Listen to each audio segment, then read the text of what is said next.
So, remember when I said I was happy to be in a room with a bunch of smart people? I'm the stupidest person in this room, because that's my name.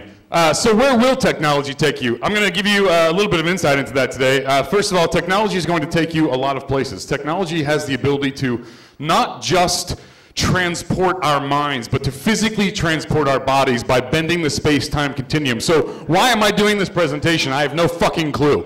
What are you going to say? I don't know. How are you going to build your story? I'm not. I'm going to just ramble for about 3.5 minutes. How to show your message. Luckily, I have someone running PowerPoint slides for me that I've never seen before, and that person is this squirrel. This squirrel, I don't know if you're aware of it, but this squirrel one time, with the use of technology, had to split that squirrel, the guy riding it had to split that squirrel open and crawl inside. Let me tell you, that shit stinks. It stinks. So what we've got here is the molecular structure of the tauntaun, as we saw on the previous slide. This molecular structure is something that is unique to the tauntaun only because it is a tauntaun which doesn't actually exist. Technologically speaking, this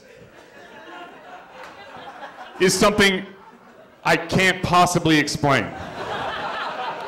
But I will say to you, when you doubt your power, you give your power to doubt. That eye there, that's the eye of doubt. So last week I was at a dog show. And these dogs just suddenly, without warning, began worshiping me in a way that I was completely unprepared for. And I thought to myself, there has to be something to do with technology here. And so I thought to myself, maybe I should graph this out, you know? I'll put some bar graphs together. I'll say, what is the number one thing that is in my blood, which is vodka, followed immediately by Red Bull and crude oil. And that's because I'm actually half Iraqi. Which a lot of people don't know because I'm very pale-skinned in general, though I am in Cincinnati tan commercials. Perhaps you've seen me. So what I would just like to sort of wrap up by saying is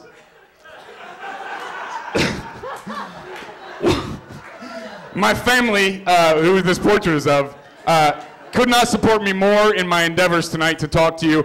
And what it takes to really employ technology in your everyday life is vision, talent, and opportunity. And that opportunity really only comes once in a while. And what I'm so excited about is to be able to partake of this opportunity tonight. I mean, the opportunity to weave into one monologue. Tauntauns, VC Flux IXLP, worshiping dogs or dogs worshiping me, which is sort of a two-way street. This is something for me that is so special that I can't even possibly explain to you except by saying, one day, this is where technology will take us. Transformer turtles. And I don't know how many of you grew up with Transformers and GoBots as I did, but this is something that's very special to me. I also once received a letter from Chris Farley, who's passed on now, maybe you've heard. He wrote this letter to this woman who's actually just my neighbor. And she brought it to me and said, Chris Farley really wants you to pursue a life in bullet trains and Transformer turtles. And so I said to myself, that's what I am going to dedicate my life to. That is all I want, is to be able to use technology in such ways that I can create the dream of, I think, every boy of my age, which is Transformer turtles, and to finally one day meet Leonard Nimoy. And Leonard Nimoy, to me, is so special because Leonard Nimoy, logically speaking, pretty much used technology to the absolute pinnacle of his abilities. So in conclusion, I would just like to say, your first job won't be your life's job. God, I hope that's true, because I'm standing up here doing this. Research reflects that people change jobs, companies, careers every 3.2 years. I've been stuck here for about 3.2 years, so thank you.